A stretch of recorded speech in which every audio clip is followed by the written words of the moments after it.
The topics and opinions expressed in the following show are solely those of the hosts and their guests and not those of W4CY Radio, its employees, or affiliates.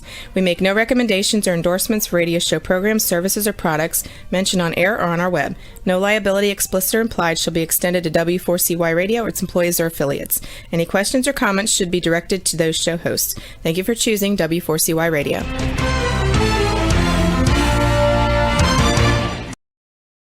Welcome back, everyone, to the Geeks, Geezers, and Googlization Show, the home of Googlization Nation, where we talk with HR and business thought leaders about the crazy shift going on in the world of business, technology, and HR. Here's your host, Ira Wolfe.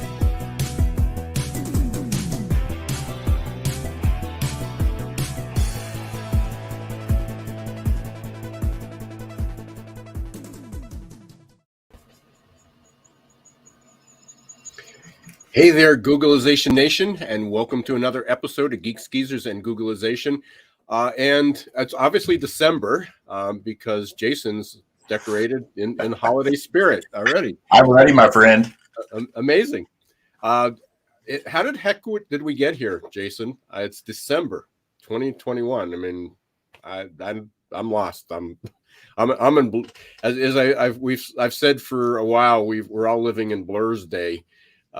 From a day, but I have no idea how we got to December so quickly. Yeah, someone last week said we're coming on 2 years of living through the pandemic, and that just hit me right between the eyes. Like, I can't believe that we've gone 2 years so far, and obviously with the new variants, we're learning more, and we're not out of the thick of it yet. But it certainly has been a big Blur's day, as you like to call it. Yeah, it's amazing. And I'm sure this may have happened at your table. I know it sounds like it's happening around a lot of holiday tables, conversations, discussions, completely lost perspective of time when things happened. It's like, no, that was last year. No, that was 2 years ago. No, that was 3 years ago. I mean, in referencing when was the last time we get together? When did a certain event happen? In addition to living under this umbrella or in this bubble, I guess, as you will, when we seem to just have, maybe it's age that we're just forgetting when things happened where they're just running together. But, my wife, we're Rachel, literally going through we're pulling out our smartphones and scrolling through pictures to see what year, if there was a picture documenting that event to confirm, was it 2020, was it 2019 or 2018? So it's pretty amazing. But as you are ready for the holiday, I'm in my education gear.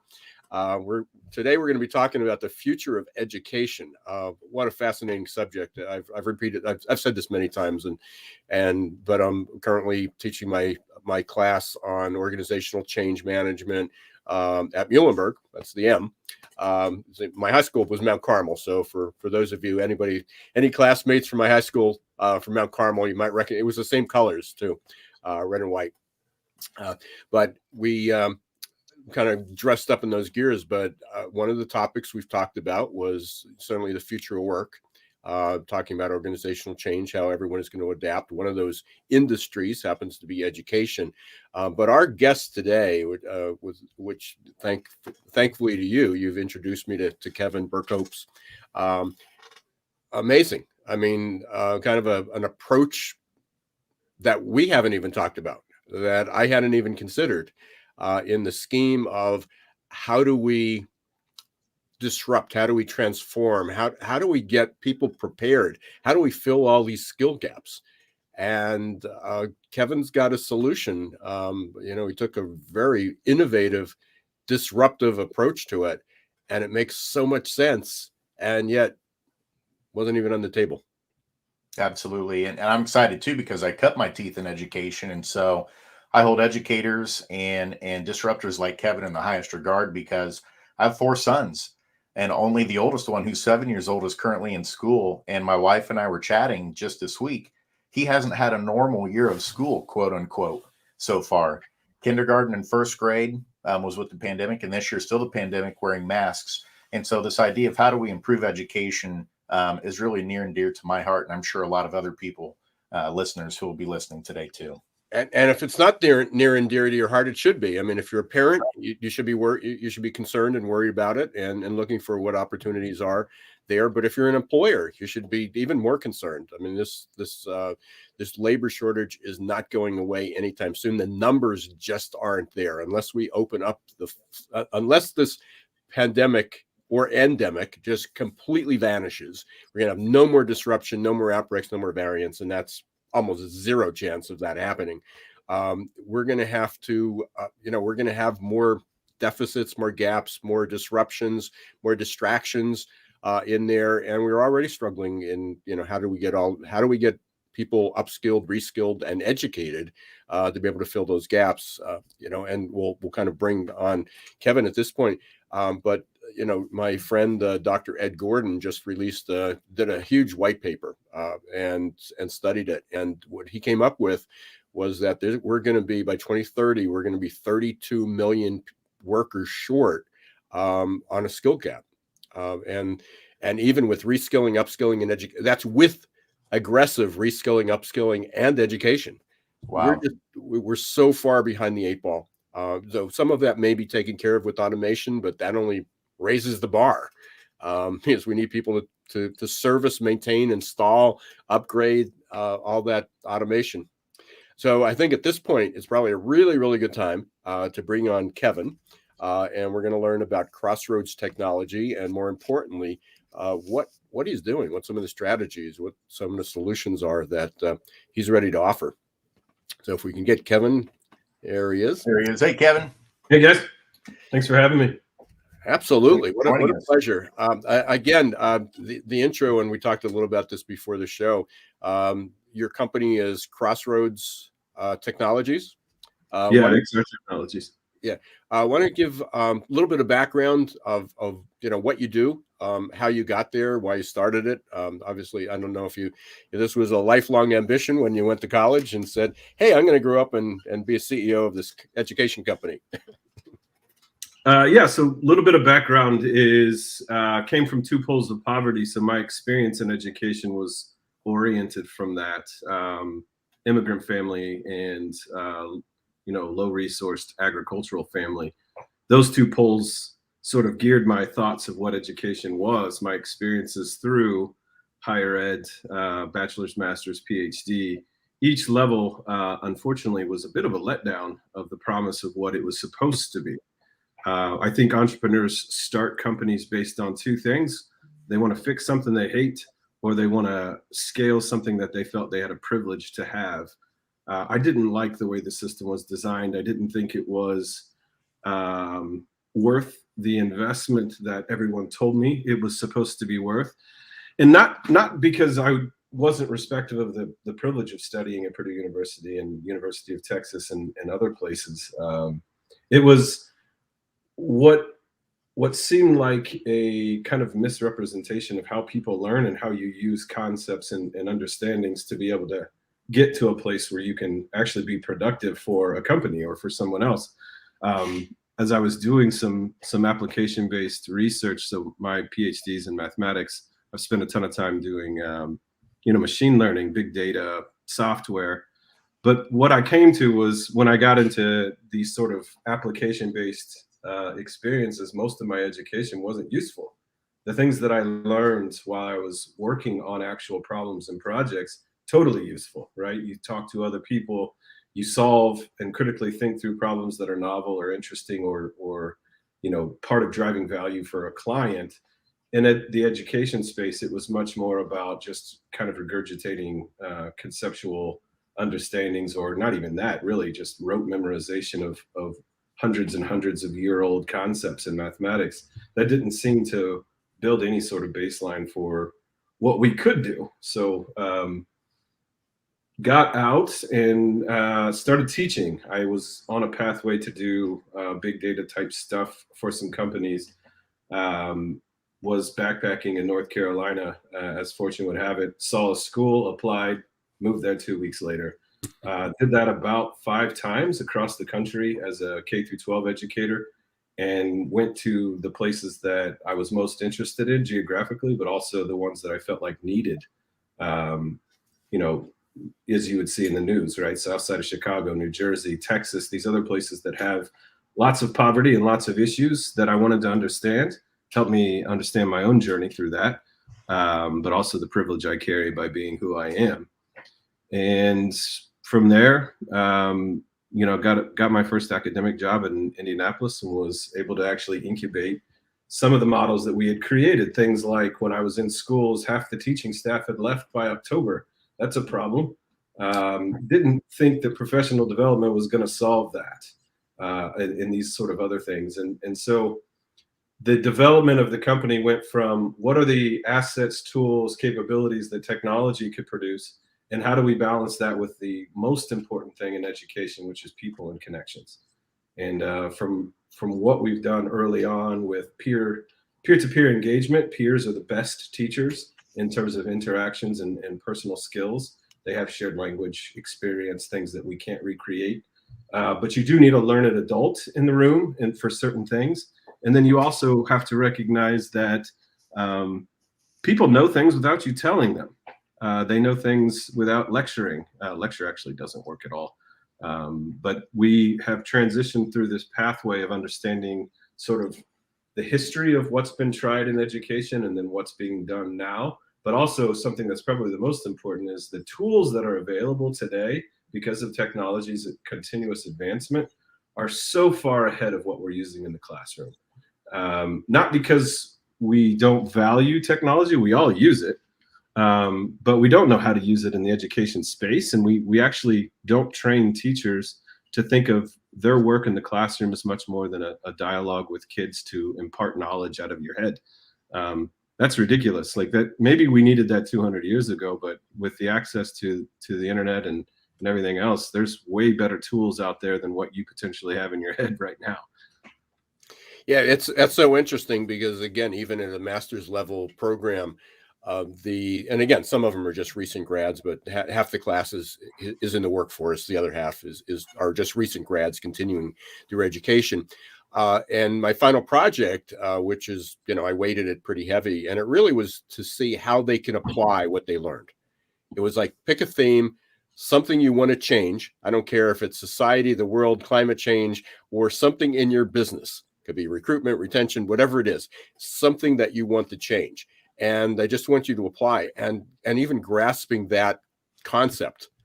They're really struggling because they're so used to sort of here's the exam or here's the project. And I just want you to regurgitate what you learned. And it's like, no, I don't, there is no right or wrong answer for this project. I want to see how you applied it. And even if you apply it and the only thing that comes out of that is you asking more questions, that's good. And again, just really struggling with that because through 22 years of school or 16 years of school for most of these people, never been approached that way. No, and the indoctrination, it's not the individual's fault. They went through a system that indoctrinated them to be this way, right? We have to sit, we have to behave in certain sort of ways, and then we have to listen and regurgitate. If we play that game well, people leave us alone. Not necessarily valuing the idea of what learning is, or the critical problem solving skill set of, I have a problem, here's the resources available to me, how do I sort through those resources, and not count on just a person in the room with me telling me what to do. We basically indoctrinate students and people in society to be what we all lament about, which is handouts, right? Like, you give me information, and if you don't, it's your fault that I'm not learning. Gosh, that pervasive all throughout society. We lament about it, but we created a system that we highly fund. It's $1 trillion industry, K through 12 education per year on expense. We fund the heck out of it to do the things that we then later on get annoyed by when we try to hire people. So what is XR Technologies doing differently? What are some of the things that you're doing? Well, we came down to some fundamental things. We talked to hundreds of school leaders over the last 5 to 10 years, and really what they started to share with us was, what is the mission of the school? What is the vision of the school? So think of it as innovative schools, charters, publics, privates. We talk to everyone. We talk to the school district leaders that are 60,000 students, 150,000 students. We talked to ones that had 500 in a new startup charter school. And a lot of them were sharing the vision for how students will be molded into productive citizens for society, however you would define that.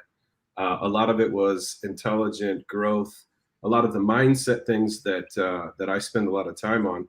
And at one point, I kind of leaned into one of them and said, and this was pre-pandemic, because at that point we were doing a lot of peer tutoring sensors, right? Auxiliary classroom experiences for students. And I leaned in and asked them, was like, is a really great math department something that you really want to be in charge of for your school? And I actually thought they were going to say, absolutely. Like, that is a core thing. Most of them were like, nah, we don't even know what good math people look like, but we're forced to hire at least 3 out of the 7 every year. We hope that there's some sort of a balance between good with kids and good with math. We always make concessions one way or the other. And then each year we always lose a few. And then we have to recreate a team every single year. And we have to, by the way, do that for these other content domains too. And I said, at that time, was like, well, that's interesting. What if you just handed that off to me and my team? And a lot of them were like, what? The idea of outsourcing, what they said was the responsibility and job of a school. And I said, well, you told me that your vision for why you got into this work didn't involve this. And so we kept going. And then COVID hit, and one of the school leaders called me and said, my entire math department quit. And I said, okay, well, and actually they called me to recruit, because I guess math people know math people. We just hang out with each other, right? I always try to help anytime there's a phone call, but instead of saying, hey, let me think about all the students that I worked with over my academic career and see if any of them are interested, or let me think about that 1,000 plus people in my network of teachers. I didn't say that. I said, how about this? How about you hand us your math department, 250 students. We'll run it. We'll go find the people. We'll run it in a blended learning high-tech math program, and we'll get started as soon as possible. And to the credit of our first school leaders, sort of vision and partnership, they said, okay. So we went from 250 students to more than 2,000 this year in 1 year. So we went from 1 school to 15 schools where we run part or all of their math department. And I think it's the demand is there, but also the actual recognition, something I think you said earlier. People didn't know this was possible.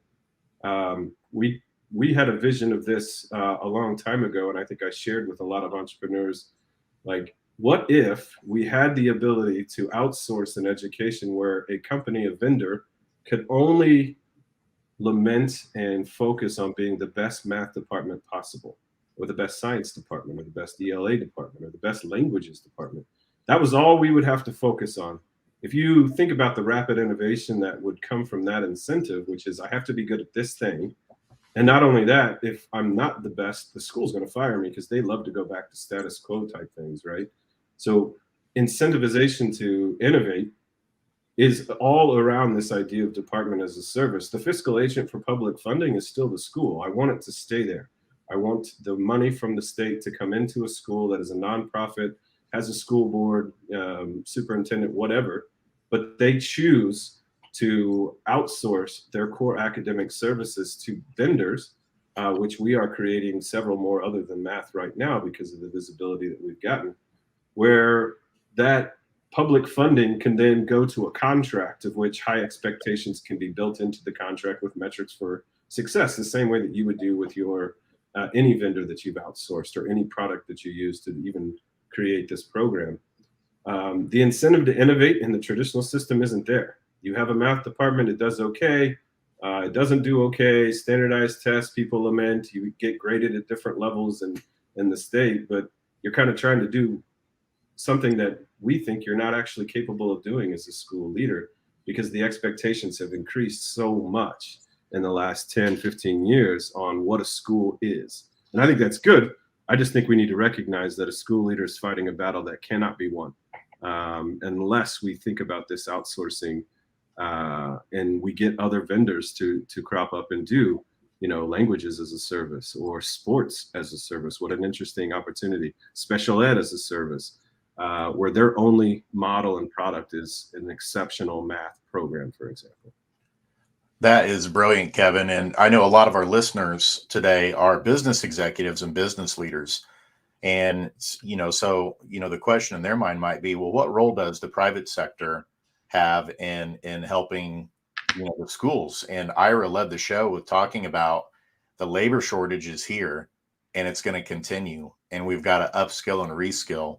So they need to play a part. How do they get involved? How have you gone about establishing those relationships with the school leaders to do these innovative programs like a math department as a service? What can business leaders do to go that direction?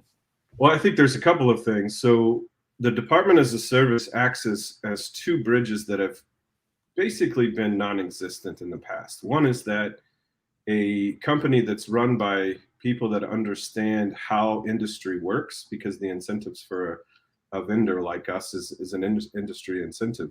That means there's a connective tissue between industry and school immediately. The second thing is that pragmatically out there, there is a ton of really good data and research on education. None of it makes into the traditional classroom. Maybe the expertise was built into the textbook. Maybe it's been built into curriculum. Maybe it's been built into software that is used maybe 15, 20% fidelity. That expertise being built into things, we've exhausted that. We've also exhausted the idea that expertise can be trained through professional development for teachers. They do get professionally developed, then they leave. That's 20 years of research. So what we're trying to do is actually take and embed the expertise in a process that we wrap around people. If you think about other industries that do business process outsourcing, you try to take a workforce that is available, that isn't non-existent, which math teachers, for example, right now are unicorns that are laying eggs. Like, they're not out there. And if that's true, then everybody's out looking for the unicorns laying eggs. What they should be looking for is, what's the type of person that can actually deploy a successful process, like a classroom that's built around the idea of blended learning, the classroom that's not built around the idea of talking at kids. So all of the expertise that's out there in research, which I think is valuable, but doesn't make it into the classroom, now we can build all of that expertise into the process for how a person that is findable, somebody that has the disposition to work with kids, is willing to learn a process, which we all have to train in industry.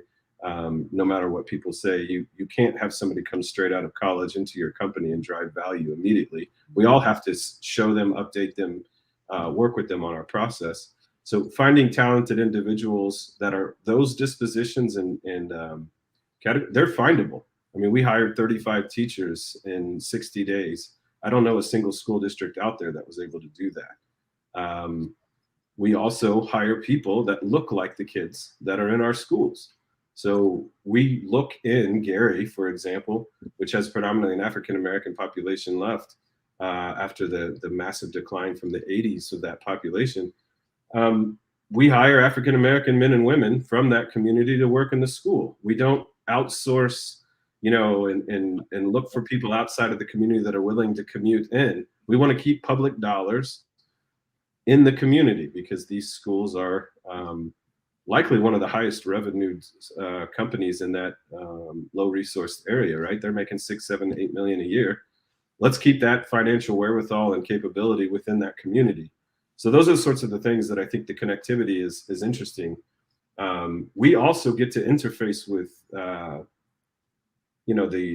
the greater industry partners, because when we talk to them, they're like, you guys don't talk like education people. We're like, cool, we're not.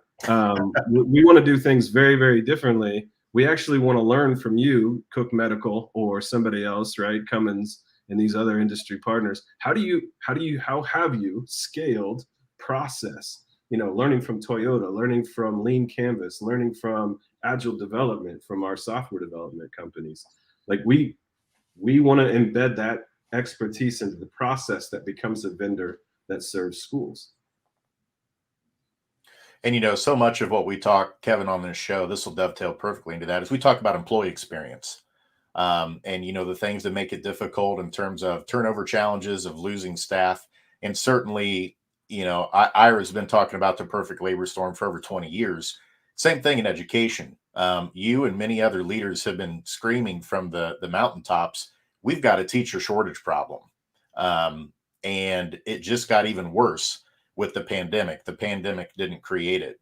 When you think about the teacher experience, what fundamentally are the things that need to change for us to attract and keep teachers in schools? Yeah, so that's a really important thing. You're going to hear a lot of rhetoric and policy out there trying to get teachers more pay. I will never fight that. Like, I love the idea of giving people more, financial stability based on the value that they drive for a company or for a school or an entity. But the number one complaint is not teacher pay.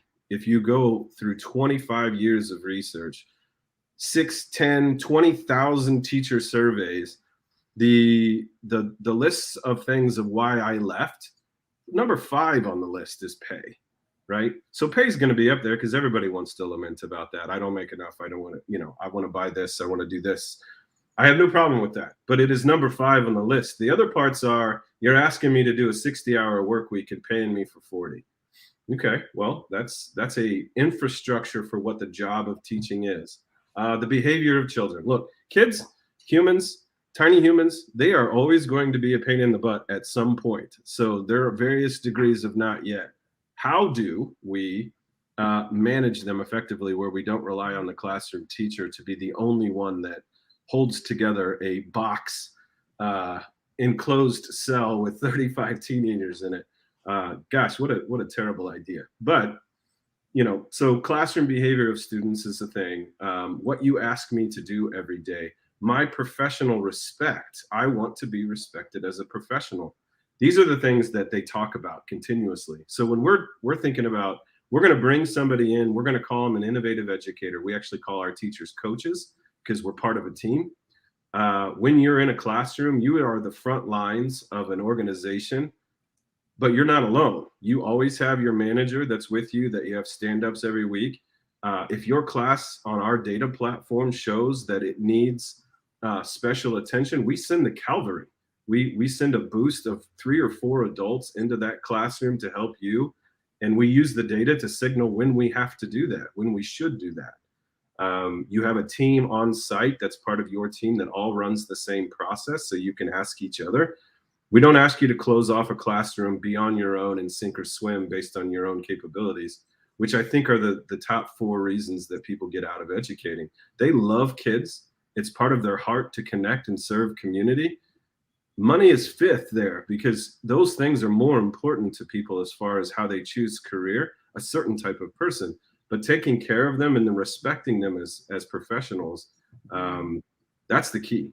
And no matter how much we pay them, if we don't take care of those other things, they're going to continue to lose more teachers. Look at the highest paid districts in Indiana. They have the highest teacher turnover rate.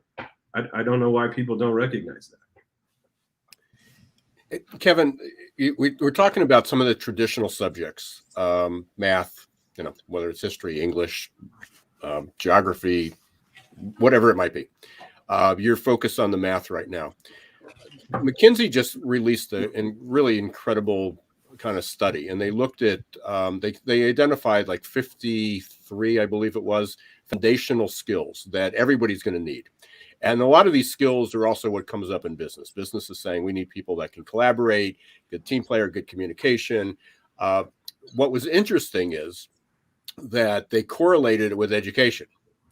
And number one, which was good for me, the number one skill universally that was going to be required, and also had one of the lowest correlations with education, was adaptability, how to be adaptive. But it looked at things like collaboration, dealing with uncertainty, just making sense. It didn't talk about critical thinking, but basic problem solving. Sure. And across the bottom of this chart was like the lowest correlations was everything that business says that's what we're looking for. Those are life skills, but they're also work skills. What are you seeing happening there, or how are you addressing that?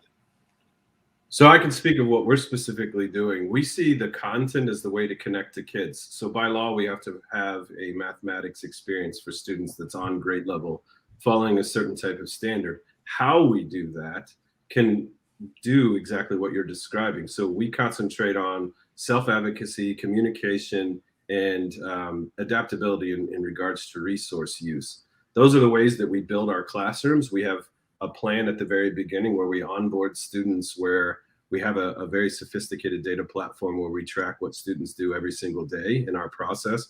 But at the beginning, we're actually measuring if they're increasing in their ability to transition from passive learning to engaged learning. Passive is that you sit and play a game and listen and regurgitate stuff on quizzes and tests. Engaged means that you realize that learning is on you. You have the goals and things in front of you. You have all the resources available to you, but you have to transition your mindset that you can just kind of sit in class and hide, which they have been indoctrinated before. We think that the way that we're doing it is teaching all of the college and career readiness capabilities that you're describing completely. And so this idea of engaged learning, which is done through the use of AI adaptive curriculum and our other processes, including gig economy virtual tutors that plug into classrooms on demand. Part of our workforce is that. We think about the idea of, okay, if we could teach all of the content, if we had an entire school that was outsourced and connected, we could get students what they want when they want it, but we teach the same core principles in each way that we connect to them. Right. So the idea of these things in engaged learning is what we call it. One of the best ways to do that, honestly, is let kids teach each other, because teaching is one of the best ways, in my opinion, to produce really high quality workforce people that are workforce ready for any other industry. They have to learn how to communicate, talk to others. They have to have empathy on all of these things. So having them think of themselves as educators as a process of being educated, we think is massive. I know we're coming up toward the end, and you got a pretty hard stop here. You got to go pick up your kids, right? But one of the things is, and I just saw this come across yesterday, we talked about it in our class last night a bit, is the role Google's playing in education. And it sounds like you're moving in parallel ways for that. Can you just comment on that just for a minute, and then we'll kind of let people know how they can reach out to you and contact you. Yeah, sure. So Google as a search engine is a massive thing that people need to learn how to use to get access to information. We teach our students that, you use the textbook, the hints, the videos that are embedded in the curriculum, the AI-driven hints and those things. The next step is you kind of talk to your friends in the classroom about things. You talk to the adults in the room who then might redirect you to other skill sets. Then you search YouTube and Google in sophisticated ways, right? So the idea of resource use is, if you actually don't know what the word means that you're reading, then you should star it, you should look it up, right? If somebody's trying to figure out what invoice means and they don't know because they just haven't been exposed to that language yet, Google it and then read that language and then put it back into the context of what you're trying to do. We see all of our schools have transitioned to Google Suite.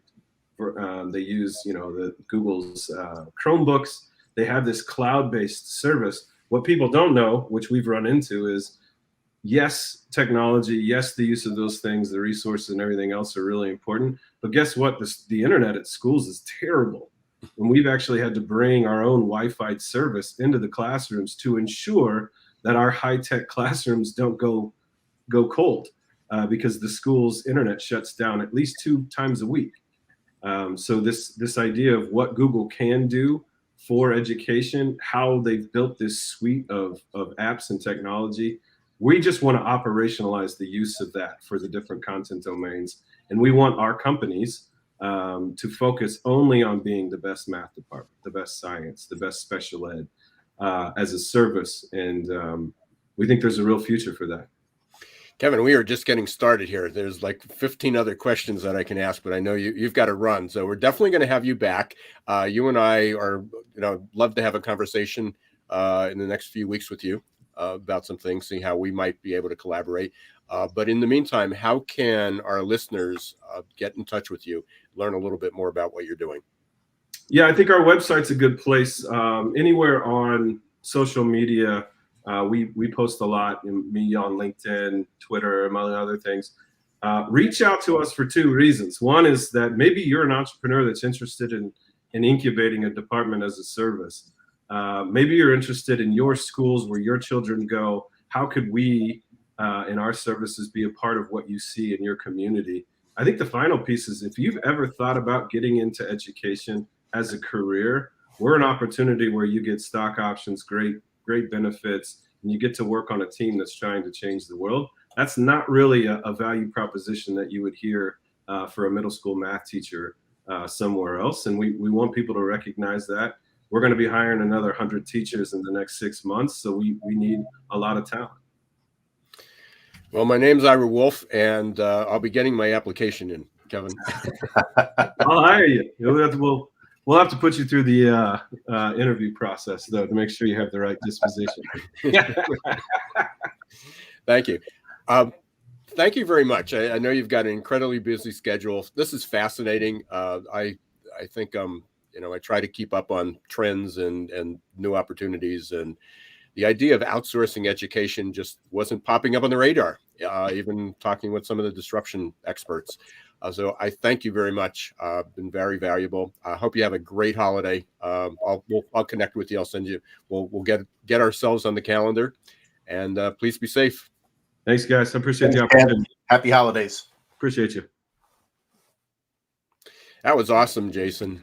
Thanks so much for bringing Kevin to the table here. Yeah, no question. We're going to take a short break.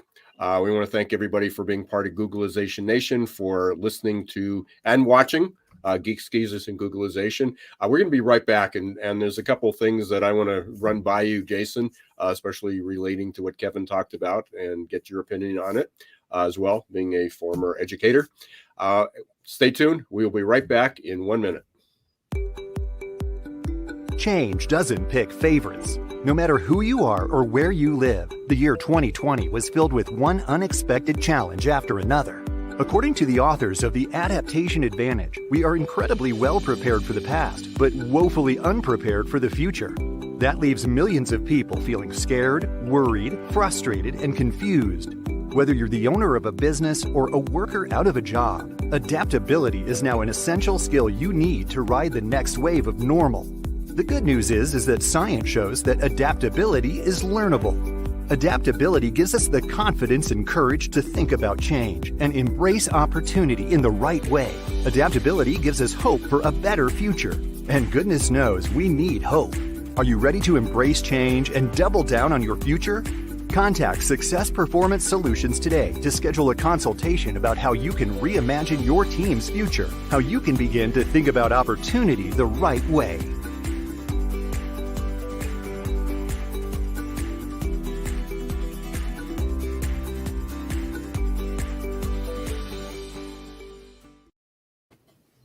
Hey, welcome back, Googlization Nation. Welcome back to another episode of Geeks, Geezers, and Googlization. Before we jump into this, I just wanted to say for anybody who's just listening to this, the website for Kevin Berkopes is XR, the letter X, letter R, -tech.org. It's xr-tech.org. I know we're displaying it on the screen, but if you're listening to the podcast on replay, you won't be able to read the screen. So want to make sure that you reach out to Kevin, because it's certainly fascinating there. Jason, we just started to get into things that were happening with Google. Last night on the show, I raised a similar question to Charlene Lee. I don't know if you know Charlene Lee. She wrote The Disruption Mindset. She was described by Daniel Pink, very well recognized, as one of the finest business minds that we have today. And she wrote a book called The Disruption Mindset. She's been mostly in the tech industry, so this sort of fit in the subject. But I asked her that question. I said, what are some of the disruptions that are happening in education? And I used Google, because Google just announced that they're setting up, well, they've offered courses, but that you'll be able to get certifications and credits through Google that will be, the question was, well, who'll be accepting them? But if employers are really struggling in finding employees, if you came and said, listen, I have 50 credits from Google, and they've verified that I've completed this course and this is how well I've done, will they be more valuable than having 2 years of college? And she said, which was very interesting, she said, well, there's some places that are already using YouTube that by watching certain programs and then completing some type of an assessment, that they're getting credits just from YouTube. Wow. Then turns, well, that's free. And now there may be a fee to get the certification or get the paperwork or the verification. But the disruptions in education are just unbelievable. But thinking about what Kevin was talking about outsourcing a department, or I loved what he said, is math is a service. Yep. Geography is a service. History is a service. Writing is a service. That's crazy, but it's so obvious. That's right. Why not? And we're hearing for a long time, I think, having worked in schools, we kept hearing, this is an emerging problem. It's an emerging problem. Well, you just keep putting it on the back burner. Well, and here we are, just south of where you live, down in Philly, they currently have 1,900 teacher vacancies. Six. That's just vacancies. That's not including the absences. That's right. Teachers. Yep. I mean, we're getting notifications here in Indianapolis every week of schools having to switch over to virtual because they not only don't have enough teachers coming into the classroom, they don't have subs. And there's only so many administrators to go around to cover those classrooms. And so, this whole idea of, I shouldn't say nobody, very few people now are enrolling to become a teacher in the secondary institutions in college. It just isn't seen unfortunately, by a lot of younger people as being a great job opportunity. And so if there are ways like Google, the work that Kevin is doing that can help that, the time is now. We've got to get it fixed. 65,000 public educators just quit from September to October.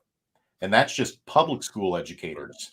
So, it's only getting worse. And one of the things that was fascinating to me was if we had to compare school years as to which one would have more teacher burnout and dropout, I would have predicted last school year, right? When everything was up in arms, there's no vaccines. You're trying to figure things out, how to do Zoom classes. No, it's actually this current school year is having a higher burnout and retention issue rate, teacher turnover, than the previous year. So this is something where we've got to figure out how to improve the teacher experience. How are we getting people qualified to come into the classrooms and attract them that this is something that's meaningful and has purpose? We're going to treat you with respect. And we've also got to address the 21% wage gap difference between teachers and comparably educated individuals. I know that Kevin said that's number 5 on the list, and he's right, but it still wouldn't hurt if we paid them more than just a little bit above the poverty line.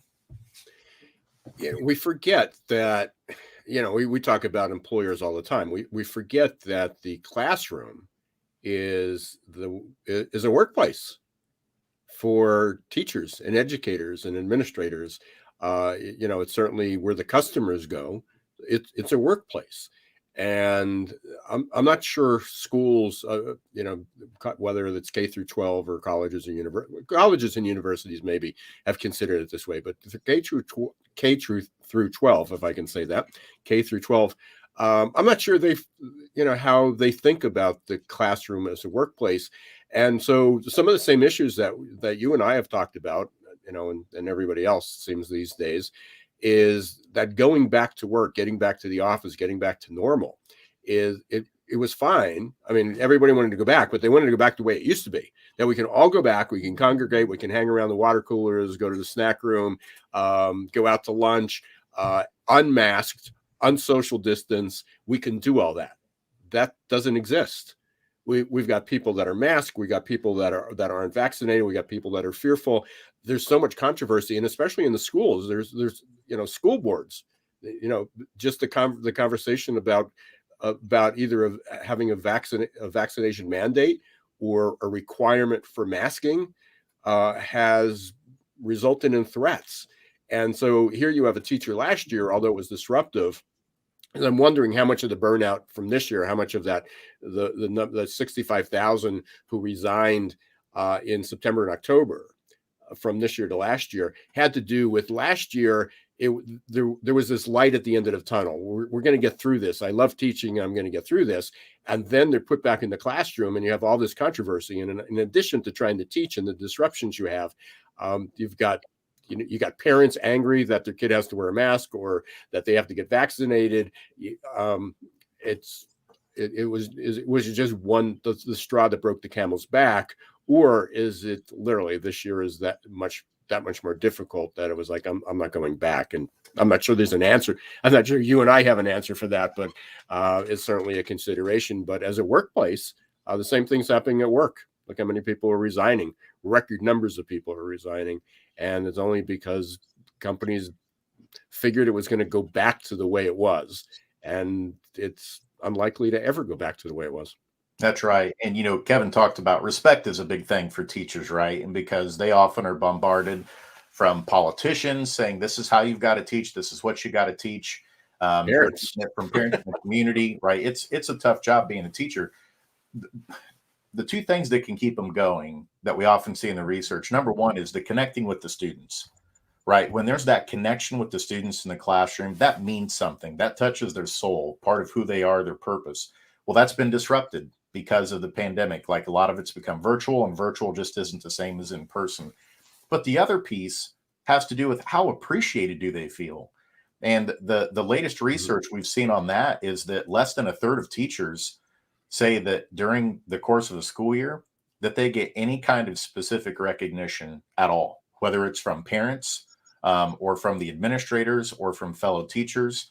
And so certainly a big piece of this is how do we create and wrap around our teachers a system of support that makes them feel valued, respected, and appreciated in ways that are meaningful to them, because we can't lose any more of them. We're already at really tough levels of turnover, and we've also got to figure out how to restore it as a profession in terms of being attractive to the next stage of wonderful teachers that we can create. Yeah, I mean, we're back to. I mean, so again, it goes back to the conversation. It's a workplace, and whoever the employers need to figure this out quickly. A very similar situation in healthcare. That the providers, even the first responders, are being hassled and harassed, not applauded. There's a group that's applauding, but on an everyday basis, there's a group that really is harassing them. So we've got a lot of work to do, and that's why we'll be here. We'll be here for quite a while. We've got a great lineup for December. We were going to take off over the holiday, but we lined up a really good people through the rest of the year. Forecast what's going on in HR, economists, getting ready for 2022. So again, thank you everybody for being part of Googlization Nation. Thank you for listening to Geeks, Geezers, and Googlization. For those of you who listen live every Wednesday at 1 p.m., appreciate it. Or if you're listening on a podcast afterwards, we welcome you to do that, and please spread the word. But we're going to continue this conversation, and this was exciting. This was a little different than what we pursued, but a lot of light bulbs going on there, Jason, that we might not have thought of before. So for anyone who is, if you're not a member of Googlization Nation, please do so. It's free. Googlizationnation.com. You'll get updates about the webinars and podcasts and some big announcements that are coming for 2022. We're really excited. We'll be announcing those in the coming weeks. So until next week, don't let the shift hit your plans.